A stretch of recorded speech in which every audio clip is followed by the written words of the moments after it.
ఇక ఇందా గఫూర్ అని అన్నారు మాట, ముందు వరుసలో కూర్చోబెట్టే అవకాశం ఇస్తే అంతవరకు.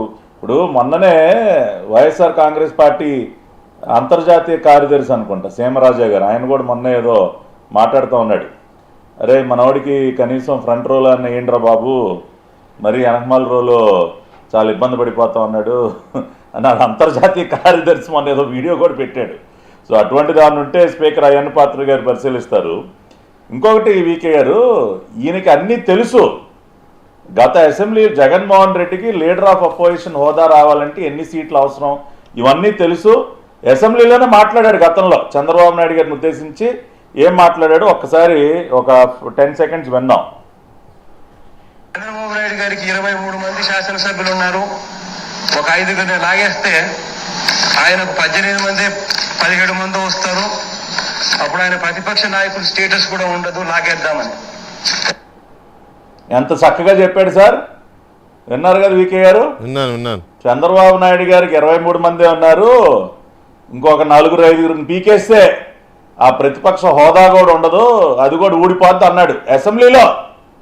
ఇవాళ అంత గొప్పగా అంకెలతో సహా లెక్కలతో సహా ఆ రోజున చెప్పినటువంటి ఈ మహానుభావుడు ఏం ముఖం పెట్టుకుని రాసావా లెటరు? నీకు తెలీదా?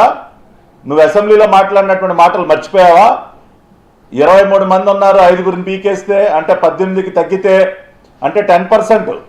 ఇవాళ 175 మంది సభ్యులు, 10% అంటే 18 ఉండాలి. 18 కంటే తక్కువ అయితే లీడర్ ఆఫ్ అపోజిషన్ హోదా ఉండదు. ఇవన్నీ కూడా నీకు తెలుసు కదా, లెక్కలు అసెంబ్లీలోనే చెప్పావు కదా.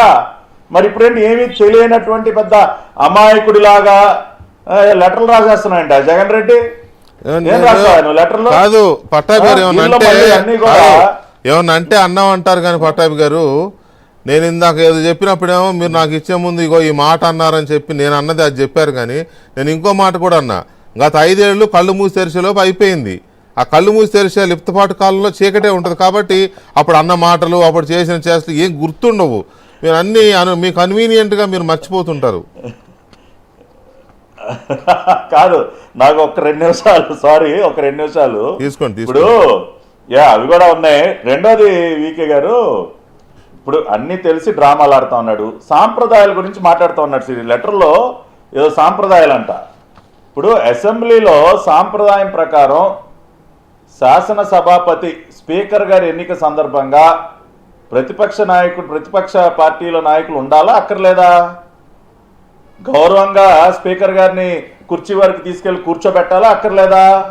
గతంలో ఎప్పుడైనా ఏ శాసనసభలో అయినా నాకు తెలిసి ఆంధ్రప్రదేశ్ రాష్ట్ర అసెంబ్లీ చరిత్రలో గౌరవ శాసనసభ స్పీకర్ గారి ఎన్నిక సందర్భంగా ప్రతిపక్ష పార్టీలు లేకుండా, ప్రతిపక్ష పార్టీల నాయకులు లేకుండా, ప్రతిపక్ష పార్టీ నాయకుడు సగౌరవంగా ఆయన్ని స్పీకర్ స్థానం వరకు తీసుకువెళ్ళి కూర్చోబెట్టకుండా ఎప్పుడు జరగలా. మరి ఏమైనా జగన్ రెడ్డి మన ఎందుకు వెళ్ళిపోయావా? ఎందుకని ఉండలేకపోయా? వాళ్ళ సాంప్రదాయాల గురించి మాట్లాడుతూ ఉన్నావు. నువ్వు పాటించవు ఏ సాంప్రదాయాలు, నీకు మాత్రం మేము అవుట్ ఆఫ్ ద వే వెళ్ళి చేయాలి. మొన్న అంతకీ చేసాం వీకే గారు, అవసరం లేకపోయినా మొన్న మర్యాద ఇచ్చాం. ఈయన గారి కారుని పోర్టుకో వరకు రానిచ్చాం. మామూలుగా అయితే leader of opposition, leader of the house వీళ్ళ కాన్వేల మట్టికి లోపలికి వస్తే ఈయన ఇవాళ లీడర్ ఆఫ్ అపోజిషన్ స్టేటస్ లేదు, 11 మాత్రం మిగిల్చారు. గేటు దగ్గర కారు దిగి లోపల రావాలి సామాన్య ఎమ్మెల్యే లాగా. అయినా సరే ఏదో రిక్వెస్ట్ చేశారు కదా, పోనీలే పాపం లోపలికి రానిచ్చాం కాన్వాయ్ని. చంద్రబాబు నాయుడు గారిని ఎన్నిసార్లు గేట్ల దగ్గర ఆపేశారు సార్ మార్షల్స్.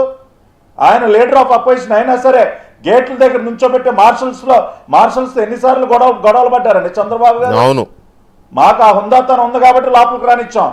రెండోది రూల్ ప్రకారం కూడా చూస్తే వీకే గారు క్లియర్గా యాక్ట్లో ఉంది 10% అనేది ఉంది.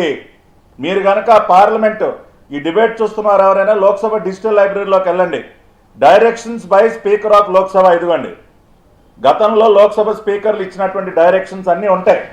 దానిలో చాలా క్లియర్గా డైరెక్షన్ నెంబర్ 121Cలో in recognizing a parliamentary party, the speaker shall